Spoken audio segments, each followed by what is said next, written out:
Hi, I'm Michelle Atkinson, and I am an extension agent called the Environmental Horticulture Extension Agent in Manatee County. But I do a lot of work in stormwater ponds, and I want to share with you some lessons that we've learned about ponds and buffer zones. So let's get started. As you probably heard today, most Floridians do not live on a lake. It's actually a stormwater pond. It's commonly misrepresented when they buy their home as a lake, but these are ponds and they have a function and purpose, and it's not what a lot of people think it is. So this is not a stormwater pond. This is what people believe that they're going to have in their backyard. However, that beautiful green, luscious green turf to blue water, and that's just not what a stormwater pond is at all. So what is a stormwater pond? It is a treatment system for stormwater runoff. And I believe Lara talked with you about what stormwater runoff is. So you're familiar with that. But this is a way to settle down pollutants before they move on to our natural bodies of water. So in this process, the pond is going to take on pollution. So it's not going to be that pretty blue water. So what can happen in these ponds is with the inputs, the nutrients and pollution and all that end up in the ponds, they can end up with excess nitrogen and phosphorus causing algae to grow. Some algae is not a bad thing. Algae helps the pond do its processes of denitrification. So a little bit of algae is not a bad thing, but too much algae is a bad thing because it then can take oxygen out of the water and cause fish kills. It can become smelly, and of course it's not fun to look at out the back door. Oh my, so this, because I'm doing Zoom, didn't come out quite right, but basically this slide is saying that it has been proven, there's 3 different research studies that have looked at, you actually can have a more valuable home if you have an aesthetically pleasing pond behind you. So the home can be valued at a higher price if the pond is aesthetically pleasing. This pond that's kind of somewhat covered up, you can see the amount of algae down here. That's not aesthetically pleasing. This pond would actually, could actually negatively impact your property value. The pond in the middle has a little bit of algae, not too much algae, but there's really not any plants around this pond. And so it could become a bigger problem as time goes on and more inputs go in. And then we have this pond who does have some plants around it, in it.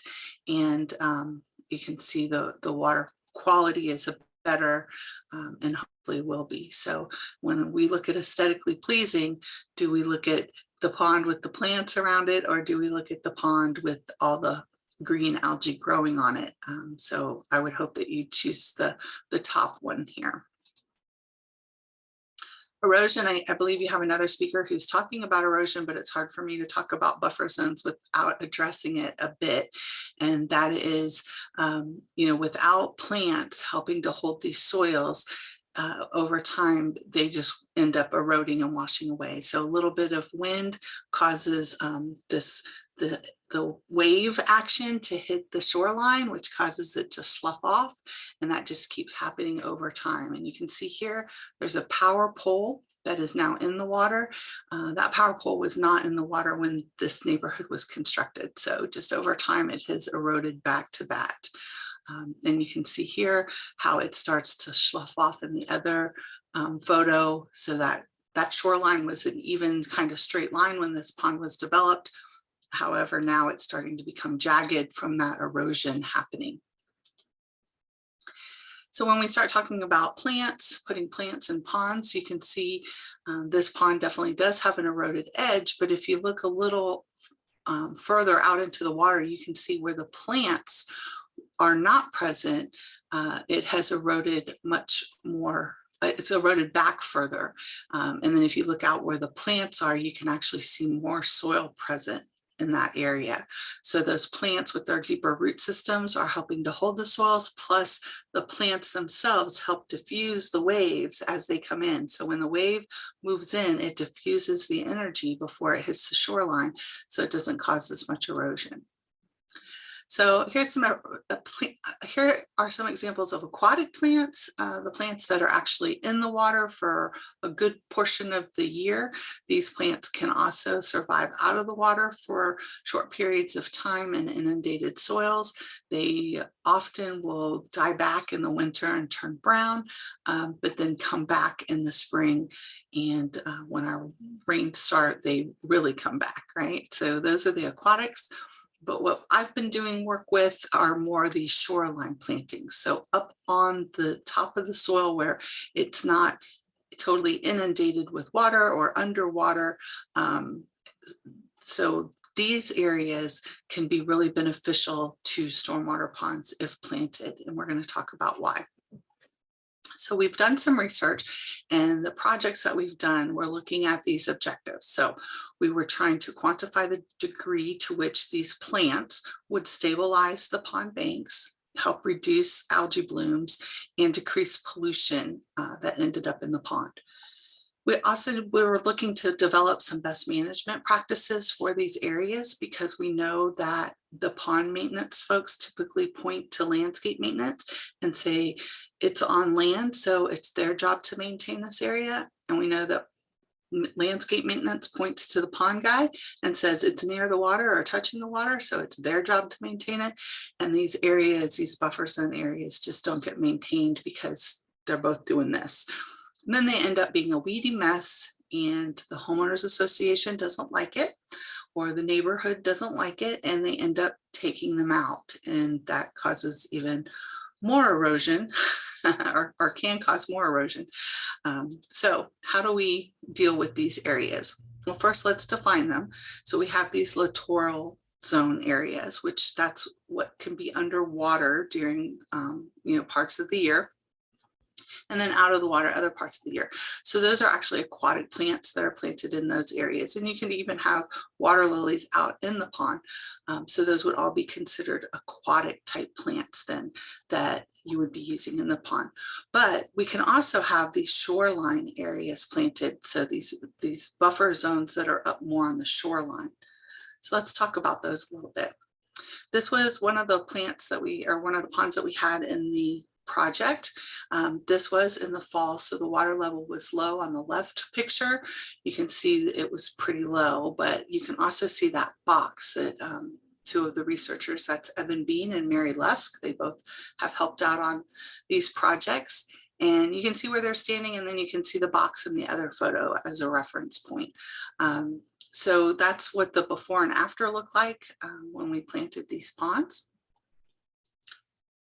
It was really interesting on this pond in particular. We had been working with this neighborhood for many years, trying to encourage folks to adopt pond plantings, these shoreline plantings around their ponds, and we never could get buy-in. A few people would say they'd want to do it, but as a whole, the neighborhood continued to vote it down. So we were never able to get the ponds planted behind homes. So we did work with the HOA management, which is, it's called the Interdistrict Authority in this community.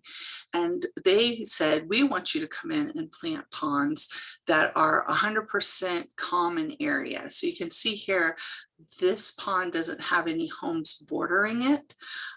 So we planted it, and the day the plants went in, the homeowners called the Interdistrict Authority and said, we want plants just like that in our backyard, in our pond.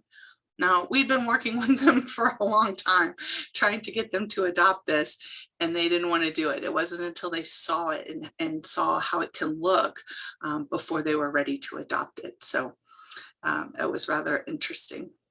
And what we ended up doing is, because we didn't want to turn anyone down who wants to put plants in ponds, we ended up adding 2 more ponds to our study to accommodate that request. All right, so with that particular project, we did learn some lessons. We don't leave turf between the littoral area and the shoreline buffer zone. And I'm going to show you some of these examples here too. Don't use large amounts of deciduous plants in the shoreline buffer zone area. Of course, we never recommend monocultures, but you don't want to do that around ponds either. Take good care in using and choosing the right plant for the right place in these areas. And I'll share with you a resource that's helpful for that.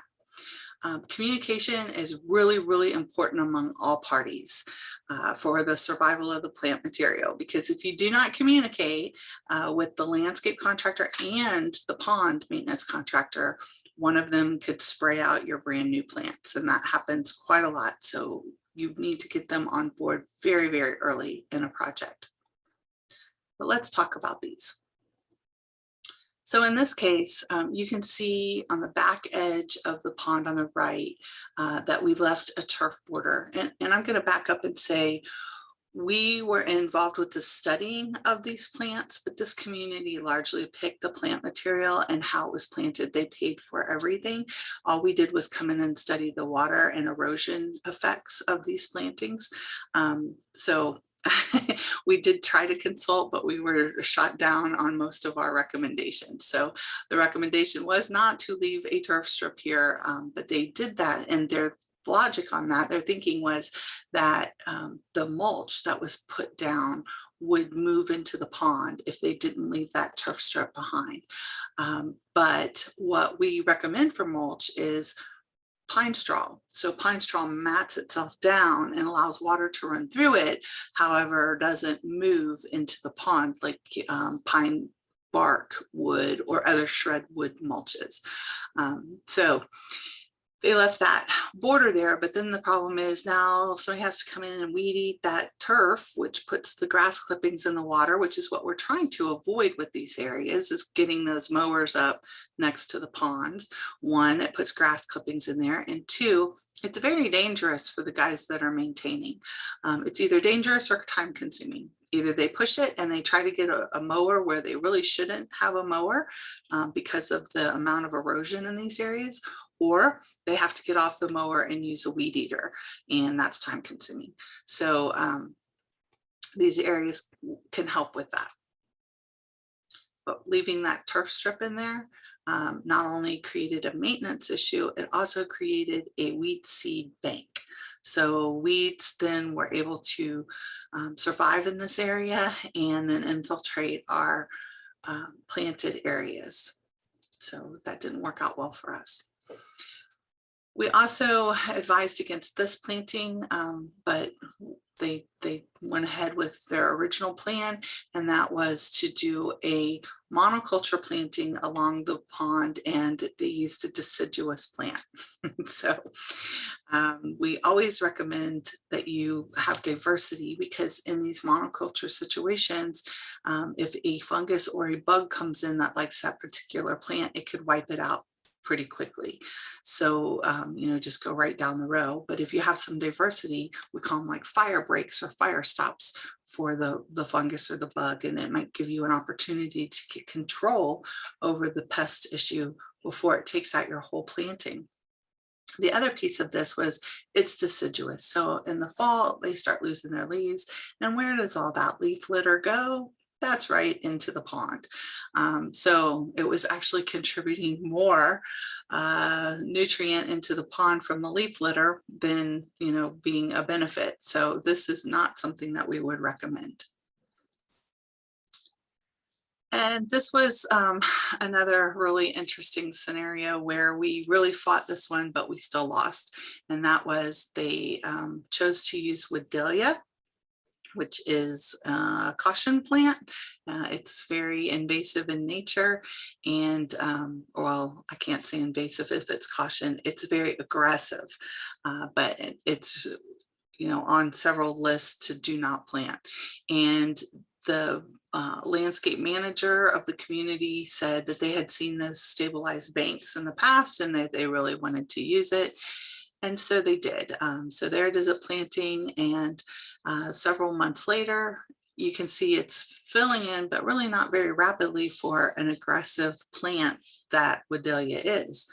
And so we would have quarterly meetings with both the landscape and the pond maintenance folks on these ponds to see what was going on and see if maintenance was being reduced or increased or problems that could be overcome. And I brought up that this wasn't filling in as fast as I thought that it would. And the pond manager said, are we talking about the Wedelia that's a caution plant? And I said, yes. And he said, well, we've been spraying it out. So that's what it looked like being sprayed. So it's pretty aggressive, and it would have filled in even more if the pond management company hadn't been spraying it out. In this case, I wasn't so sad, but had that been, a beneficial ground cover, then, that's a problem. So that's why you really need to get your two companies, landscape maintenance and pond maintenance, on board from the start of plan. Sometimes their contracts may even change as a result of these plantings. Pond maintenance, if they're currently coming in and just spraying a strip of herbicide all around the pond, that's going to have to change. They're going to have to spot spray and be a lot more selective in what they're spraying. And landscape maintenance, actually, if you do the shoreline planting, their maintenance gets reduced a bit. They don't have to have a guy off of a mower weed eating anymore. They can come to the back of that plant bed and just run the mower around. So having those conversations with them is really, really important. And then having follow-up conversations and checking in with them, I would say at least annually, during a project more often. And I would really, really encourage more like 6 months, every 6 months, having just a check-in meeting with both parties. They don't typically communicate on their own, those two parties, and it takes the HOA or whoever's paying their bill to bring them together. So it's really valuable to do that. So I wanted to also just show you another project that we're working on, hoping to gain some more insight and information. The previous project, we had only planted about 15 to 20% of the shoreline, and these projects, or in these ponds, we're planting 75% of the shoreline. So these happen to be on county land, and we had full control of these plantings. So we chose all the material. You can see the pine straw in here and how it mats down. But this was at installation, and here it is grown in just a bit. So this is just 3 months later. Actually, I'm sorry. This is installation of a different pond. These are two different ponds. That's one park. This is another park. And then this is our county convention center. And you can see while they were planting, it was a really hot day. They actually had a pump going from a generator, and they were irrigating the plants as they were putting them in because it was so hot. We got rain right after that. And that's a really good thing, is to try to plan these plantings during a rainy season so that you don't have to plan for irrigation. When we put them in, there's also little solar pumps that you can use.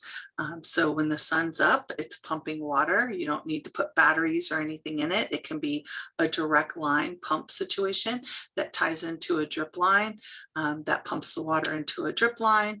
And then that line's laid around the plants. And you can just do small sections of the pond and move that system after the plants are established.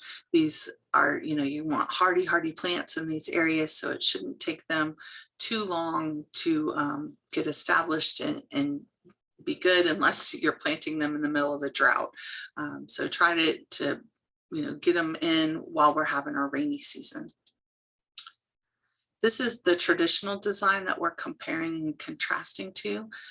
So in this project, we're looking at this versus these two different types of designs. So the one on the left is what we're calling an ornamental design. It's really natives, but it's more colorful. So the plants themselves are a lot more colorful. And the one on the right is also natives, but the plants are more green in color. And so we're trying to get homeowner opinion on these two different styles, but also quantifying water quality impacts. This is a before and after at one of our, this is at our convention center, and it's a major roadway. So we're really excited about this one because a lot of people are seeing it. But you can see it's quite a big difference when you start planting 75% of the shoreline, including aquatic plants, right? So we have the aquatics in here and then the shoreline plants as well.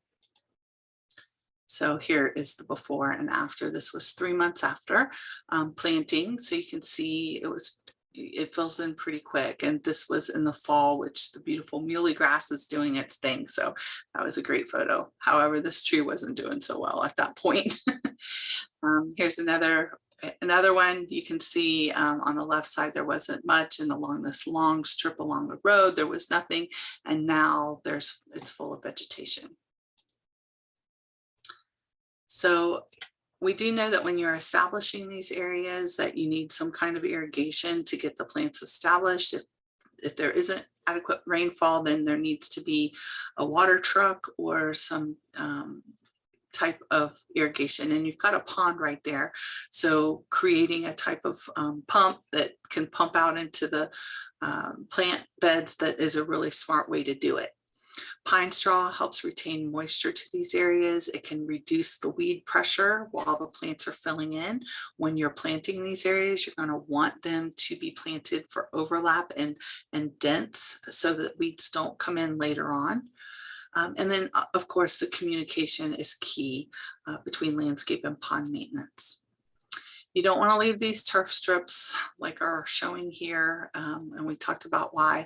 And then you want to select Florida-friendly plants because they're more resistant to our pests and diseases. And this is a guide that you can use to help you with selecting your plants. If you go to do a Google search on Ask IFAS, the Institute of Food and Agricultural Sciences from University of Florida, and you can type in this document number FOR 347, and that will bring you to the database on trait-based selection of stormwater plants. And basically you'll be downloading a Excel sheet, and it's grouped into either aesthetically pleasing, like colors of plants, or if you're using it for erosion control, or if you're using it for water quality, it's going to give you those different traits of the plants, and then you can select the plants that best match what you're trying to accomplish around your pond. But these are Florida friendly plants that would be recommended for use around ponds. So great resource for you to have access to. With that, I'm going to leave you with my email address. If you have any questions, please feel free to email me. I'm also going to be sharing with the organizers a website that we created on stormwater ponds, and it has more videos and information on stormwater ponds, all a collection of University of Florida information. So I'll share that with the organizers so that they can pass that link on to you. Thank you so much for listening, and thank you for wanting to improve our water quality and our stormwater pond edges by considering using buffer zones.